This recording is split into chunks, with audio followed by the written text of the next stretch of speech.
just for everybody's reference here, we're going to be having Aaron Staples, Dr. Aaron Staples, join us from Fort Collins. I'm just going to check real quick. Aaron, are you on the line? I'm on the line. Thanks, John. Wonderful. So happy to introduce the session here on yellow fever vaccine. Dr. Joe Bocchini will introduce the topic, and then it'll be followed by Dr. Aaron Staples, again joining us from the CDC office in Fort Collins, Colorado. Thank you, John, and thanks for making it clear that this is going to be a presentation that's divided between here and Fort Collins.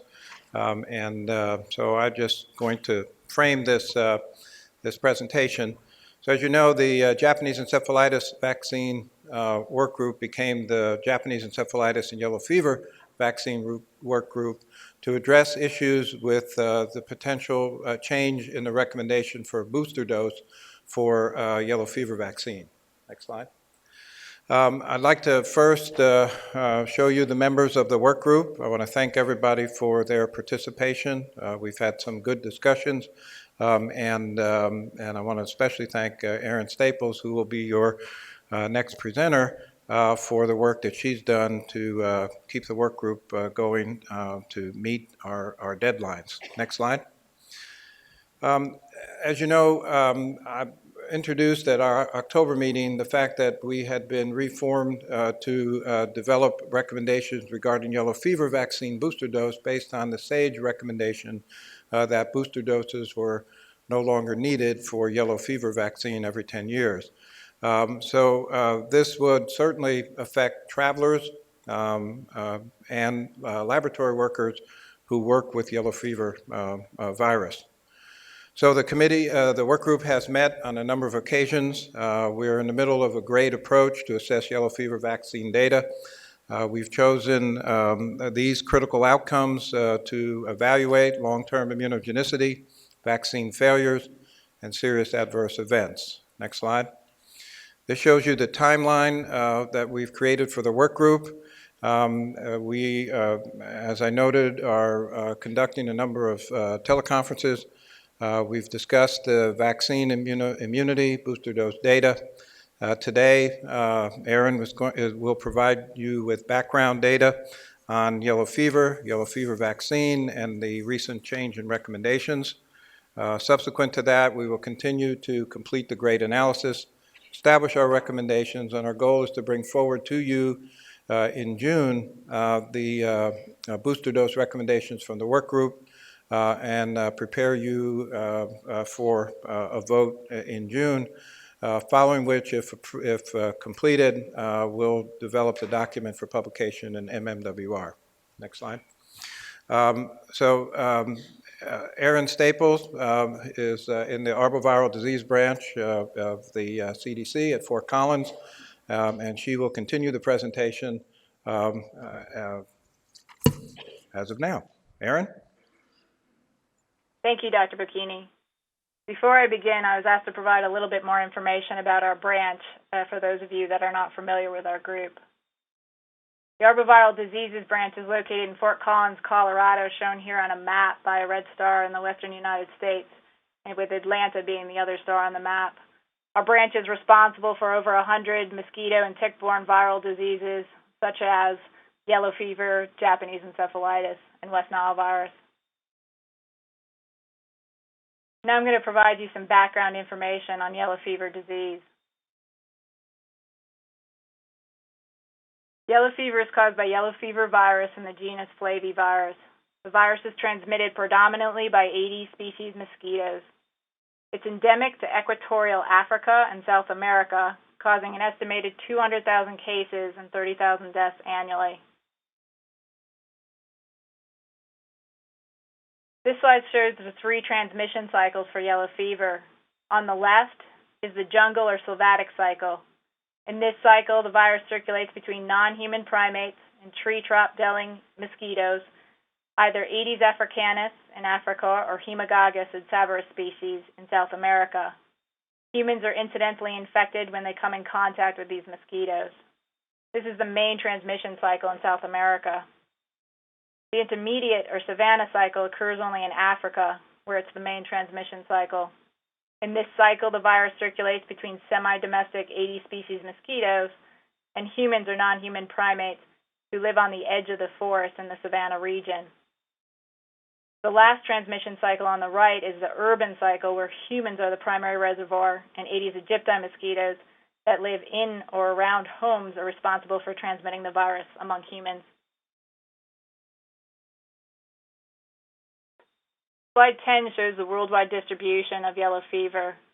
Areas in orange on the map are considered endemic and are areas that have recurrent human disease. These areas also have both the vectors and non-human primates needed to maintain the virus in the environment. Areas in yellow are considered transitional, where the virus is active periodically and only causes cases every few decades. In red are low-risk areas.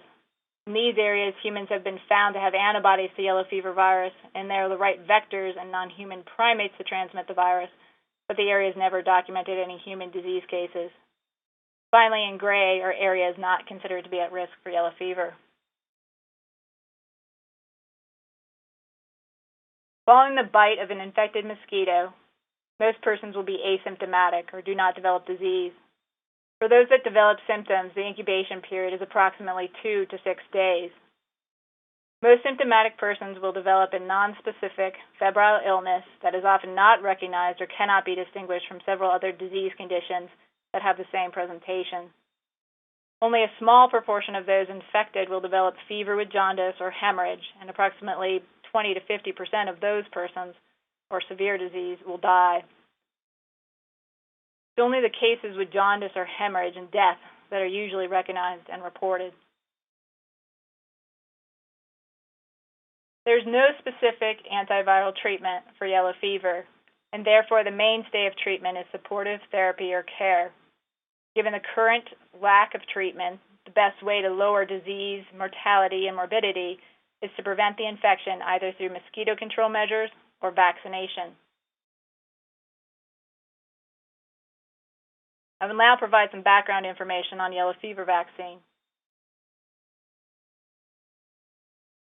Yellow fever vaccine was developed from a strain of yellow fever virus collected in 1927 from the patient shown here named ACIP. That strain was passaged more than 200 times to develop a live attenuated viral vaccine known as 17D vaccine. 17D vaccine is the basis for all vaccines in production today, which includes two distinct substrains, namely 17DD, which is produced in Brazil, and 17D204, which is the substrain used by manufacturers outside of Brazil. There's one more substrain, 17D213, which is maintained by WHO as a reference strain in stock. All yellow fever vaccines are produced in embryonic eggs and differ in substrain, passage level, and stabilizer. There are 4 pre-qualified yellow fever vaccines that can be procured and distributed by UN agencies. These include vaccines made in Brazil, France, Senegal, and the Russian Federation. There are also vaccines that are made for local use, including the vaccine manufactured by Sanofi Pasteur US that is used in the United States and Canada called YF Vax. There's also a vaccine produced and distributed locally in China. From 1937 through 2013, over 600 million doses of yellow fever vaccine have been administered worldwide. However, no placebo-controlled studies of efficacy were ever performed for the vaccine. Following the introduction of the vaccine in the late 1930s, the incidence of yellow fever among laboratory workers in endemic areas declined, suggesting it was efficacious. In clinical trials, more than 99% of vaccinated persons develop an antibody response at 28 days post-vaccination. This slide notes some of the common adverse events seen with yellow fever vaccination.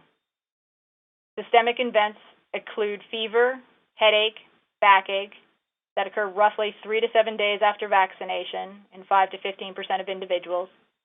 Injection site reactions, namely inflammation, is seen 1 to 5 days after vaccination in 1 to 30% of individuals. The overall reporting rate for serious adverse events following yellow fever vaccination in the United States population is 4.7 per 100,000 doses distributed. There are 3 serious adverse events that have been clearly described following yellow fever vaccination. This includes anaphylaxis that occurs at a rate of 0.8 to 1.4 per 100,000 doses. Anaphylaxis is usually seen in persons with pre-existing allergies and can be a result of a reaction to the egg or chicken proteins, gelatin, or latex. The other 2 serious adverse events are neurologic disease that occurs at a rate of 0.4 to 0.8 per 100,000 doses, and viscerotropic disease at a rate of 0.3 to 0.4 per 100,000 doses. This slide provides more information on yellow fever vaccine-associated neurologic disease. It is a spectrum of illnesses either due to direct viral invasion of the central nervous system or is autoimmune mediated. The most common presentation is meningoencephalitis, but Guillain-Barré syndrome, acute disseminating encephalomyelitis, and bulbar and Bell's palsies have also been temporarily associated with yellow fever vaccination. The absolute number of cases worldwide is unknown, but likely several hundreds of cases. Illness onset usually occurs a median of 11 days post-vaccination, with a range of 2 to 28 days. These events are rarely fatal, with 5 deaths noted to date. These events have been reported predominantly after the first dose or initial immunization with yellow fever vaccine.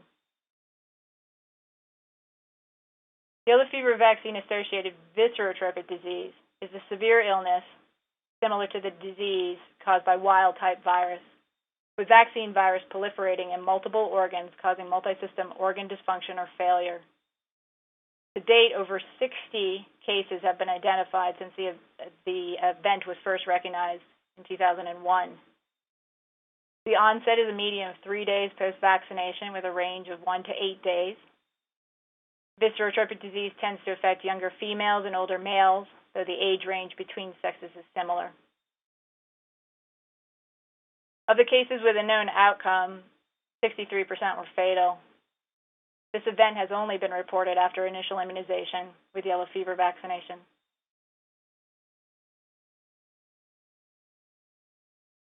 Most endemic countries require proof of vaccination for all travelers from endemic areas. Certain countries with vectors but without disease, such as India or Australia, require proof of vaccination for all travelers from endemic areas. The United States has no vaccine entry requirements for yellow fever vaccine.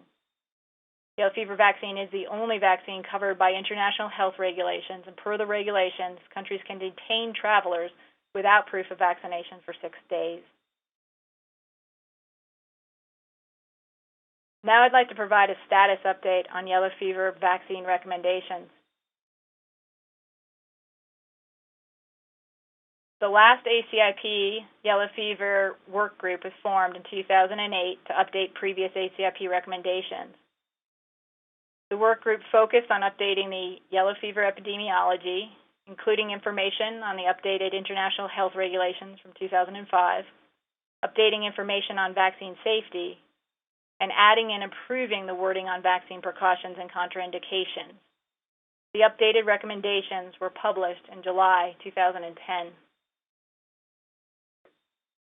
In the current ACIP recommendations for the use of yellow fever vaccine, the vaccine is recommended for persons aged 9 months and above who are traveling to or living in areas at risk for yellow fever virus transmission. Because of the risk of serious adverse events, healthcare providers should vaccinate only persons who are at risk for exposure to yellow fever virus or require proof of vaccination for country entry. The vaccine is administered as a single subcutaneous dose, and international health regulations allow countries to require revaccination at intervals of 10 years to boost antibody titers. This slide shows the current contraindications and precautions to yellow fever vaccine per the ACIP recommendations. The vaccine is contraindicated for persons with an allergy to vaccine components, for infants less than 6 months because of an increased risk of vaccine-associated neurologic disease seen in this population. Since it's a live viral vaccine, it's also contraindicated for persons with symptomatic HIV infection or CD4 counts less than 200 cells per cubic millimeter, thymic disorder, primary immunodeficiencies, malignant neoplasms and transplantation under treatment, immunosuppression and immunomodulatory therapies. Precautions to vaccination include age 6 to 8 months, age 60 years and above, asymptomatic HIV with moderate immunosuppression, pregnancy, and breastfeeding. SAGE, or the Strategic Advisory Group of Experts on Immunization, formed a yellow fever vaccine work group in 2011 to update WHO's yellow fever vaccine recommendations. The group focused on the need of a booster dose every 10 years to maintain protection against yellow fever, the safety of the vaccine in selected special populations, and the co-administration of yellow fever and other vaccines. The updated position paper was published in July 2013. The biggest change to the recommendations was the removal of yellow fever vaccine booster doses. On the next few slides, I'll show you the presentation given by the SAGE work group on yellow fever vaccine booster doses as presented to SAGE during their April 2013 meeting. This slide provides an overview of vaccine immunity as presented to SAGE. As previously noted, no yellow fever vaccine efficacy studies have been performed. However, several observations supported protective effect of the vaccine, including reduction of laboratory-acquired infections in vaccinated workers.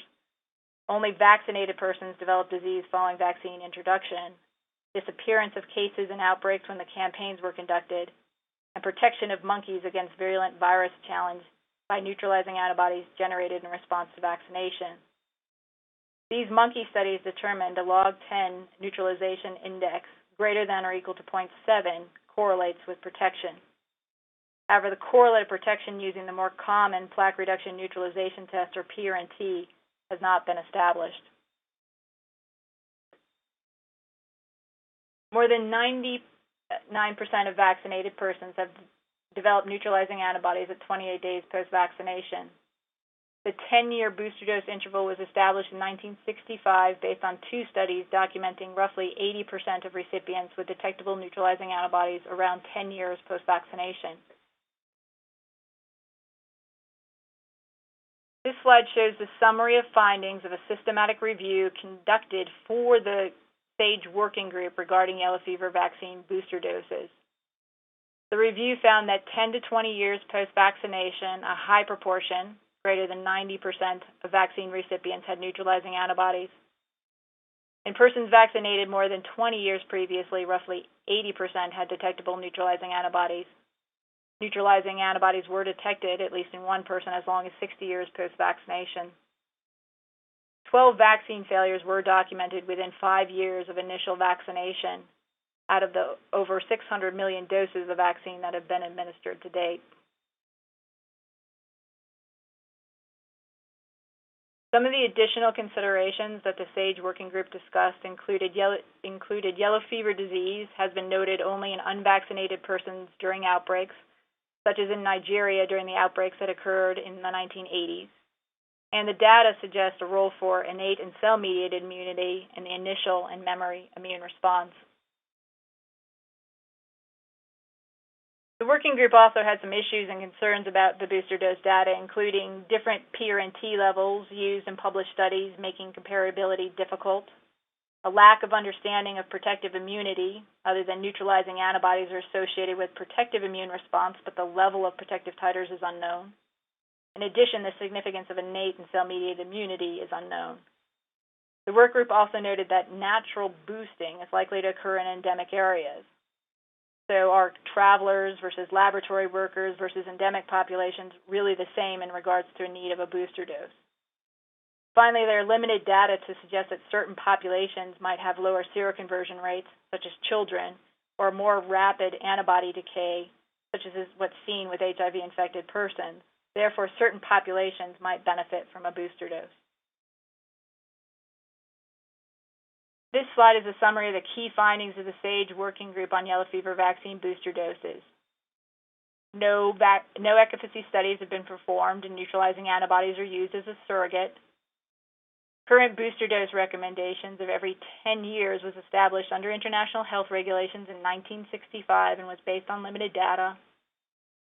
Majority of vaccine recipients develop antibody titers and will maintain titers for several decades, possibly lifelong, following yellow fever vaccination. Very few primary vaccine failures have been reported and no secondary vaccine failures reported, meaning no vaccine failures were noted due to waning antibody levels over time. Both innate and cell-mediated immunity contribute to the initial and memory immune response.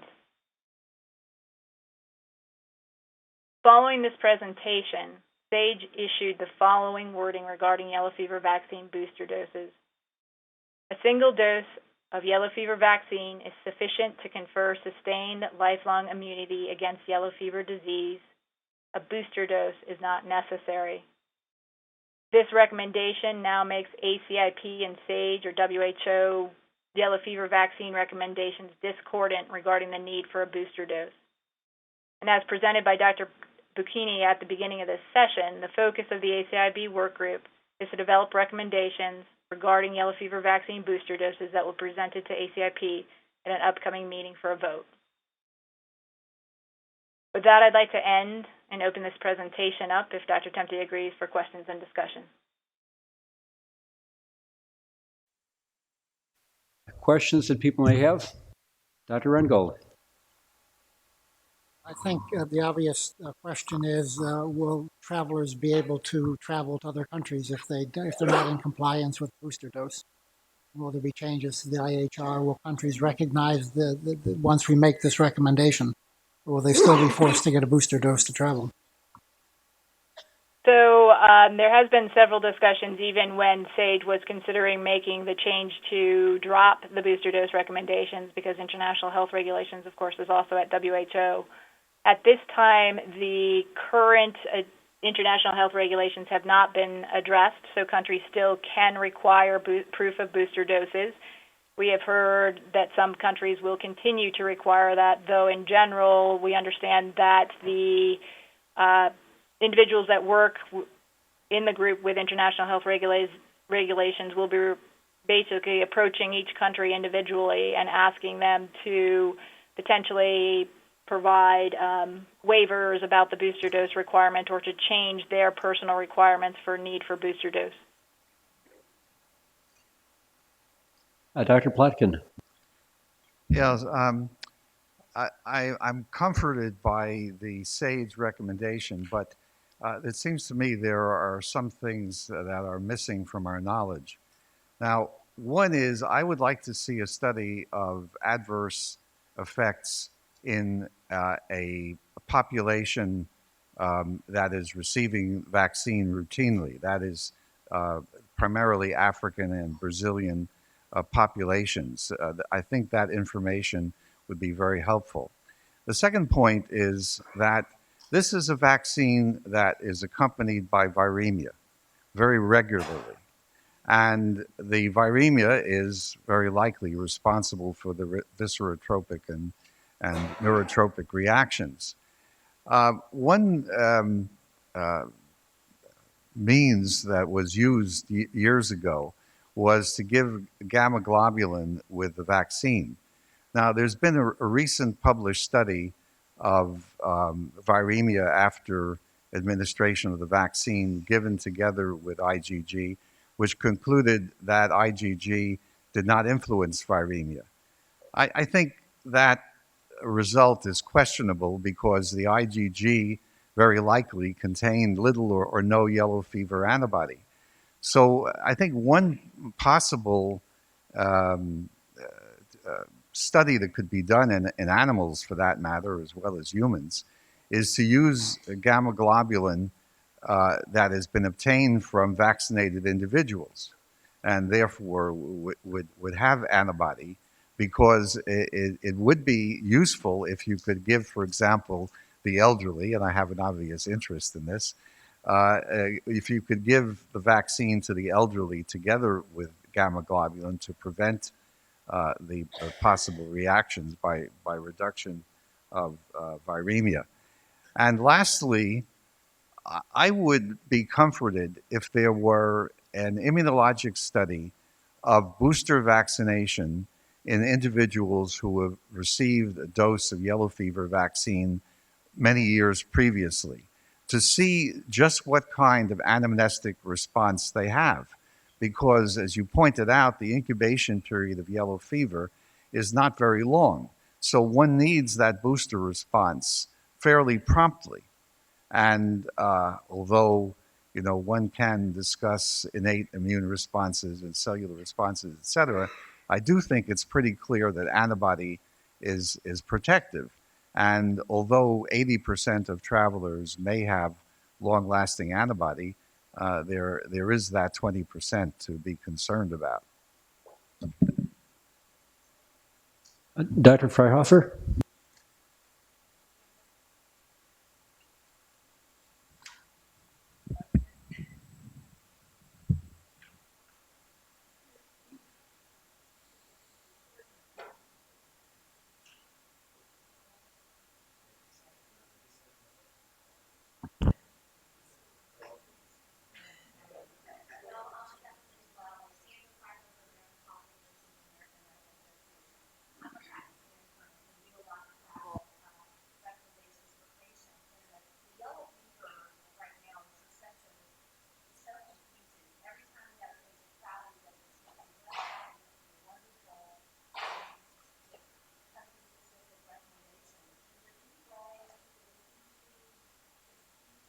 We're up to date on what the different countries are recommending, because right now it's just sort of general and doesn't really help us with which countries are now listening to SAGE and WHO and which are still sticking straight and so closely with those IHR recommendations, because a lot of my patients have had a yellow fever vaccination. It's been more than 10 years, and a lot of them are over 60, so in the age group that might have more side effects, and it's a very expensive vaccine. Yeah, so there's some information available. In general, different groups have suggested or supported the SAGE recommendation. So TAG, which is PAHO, which is an extension of WHO, of course, has supported and endorsed that SAGE recommendation, and many of the countries in at least the American region have begun to remove the booster doses. One country that hasn't, and it's from the review of their internal data, is Brazil. Brazil is continuing to recommend booster doses every 10 years to their population based on data that they reviewed that wasn't available to SAGE. We're hoping to have those data available for ACIP, because obviously that swayed the country to continue it. But in general, most countries have supported potentially removing their booster dose requirement based on the SAGE review. But again, we're doing that for ACIP so that ACIP can make that determination and vote based on the available information. So this is Sandra Freihofer again. So some, like Africa, they've removed that requirement, but why is it still on the ACIP website as being a requirement? So there's differences between international health regulations and requirements versus what the country will choose to do or recommend for their own population. So they may choose not to recommend booster doses, but for instance, even if someone from, I'll just throw out a country like Colombia, if they remove the booster dose requirement, that person still could be required when traveling to another endemic place in Africa or South America, or even to countries like India, could still be required to show proof of a booster dose, even if the country doesn't recommend it anymore. And that's a discrepancy between regulations and recommendations. Dr. Karen? So just a practical question that some of my colleagues who work in travel clinics have raised, which is that people lose their yellow fever immunization cards, and they might keep them for 10 years, but many of them won't keep them for their lifetime. So the question is, will there be an antibody test developed not to look at, protective levels of antibody, but essentially to substitute for that immunization card, so that if you have a question about whether somebody's been immunized or not, you can send off their serum to be tested?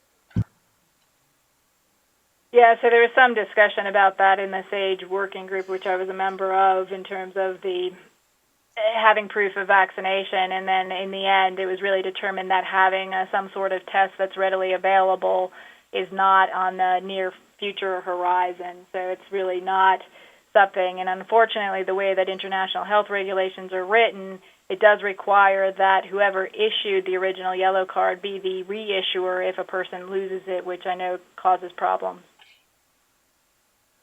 Mr. Decker. Dr. Decker. Dr. Decker. Dr. Decker. Dr. Decker, I apologize. Not a problem. I think this is going to stay a confusing area for a while because, unless I'm mistaken, the World Health Assembly has not yet voted to adopt the SAGE recommendation, and that's the first global legal step that has to occur. Then they have to promulgate new international health regulations.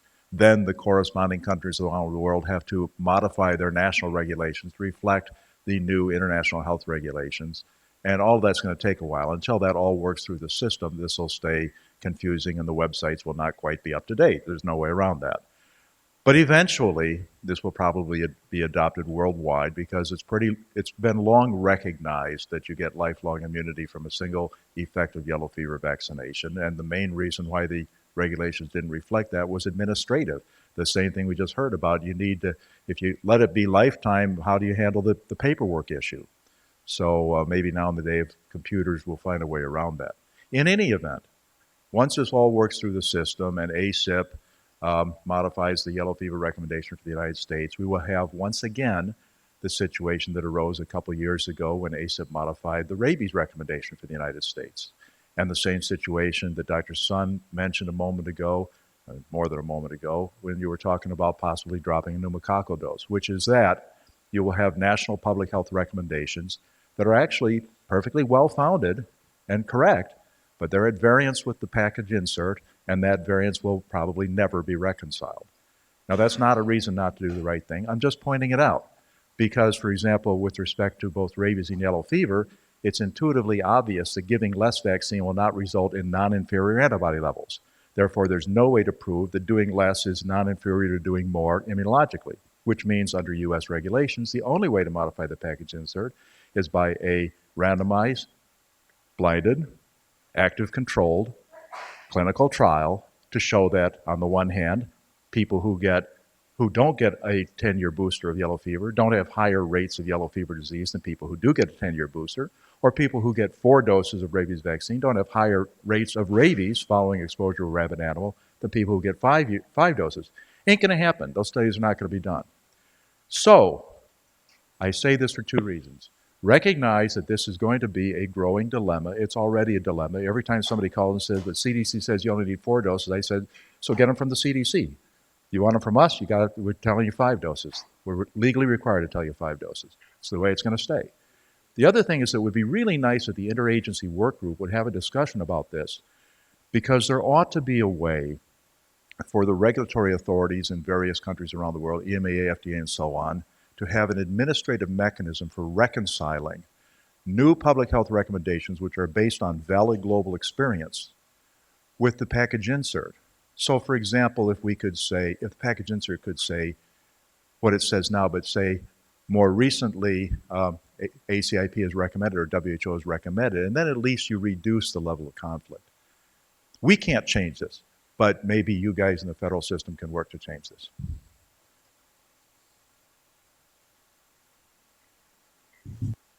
Other questions or comments? Quick question. How many doses are provided each year in the United States to the civilian population? Well, actually, Dr. Decker would be a good person to answer that, as they are the sole provider of the vaccination for the United States. I'd have to go back and actually look at the numbers, but it's in the tens of thousands of doses. The military is the largest consumer of the vaccine, though, in the United States. Dr. Decker, as the sole provider of yellow fever vaccine in the United States, do you have Well, it's enough now that we don't ship them out of my back room anymore, so actually I would have to check with somebody on that.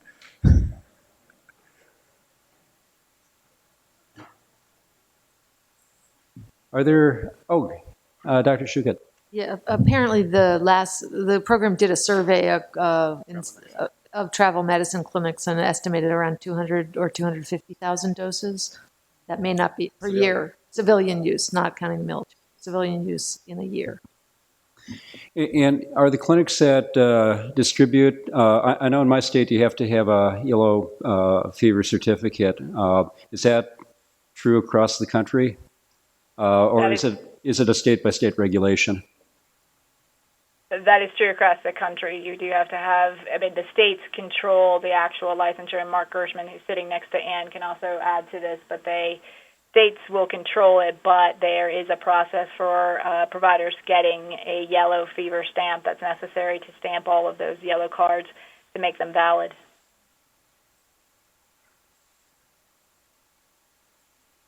Any other questions? Thank you very much. I think that we'll take care of that, Dr. Staples. Thank you.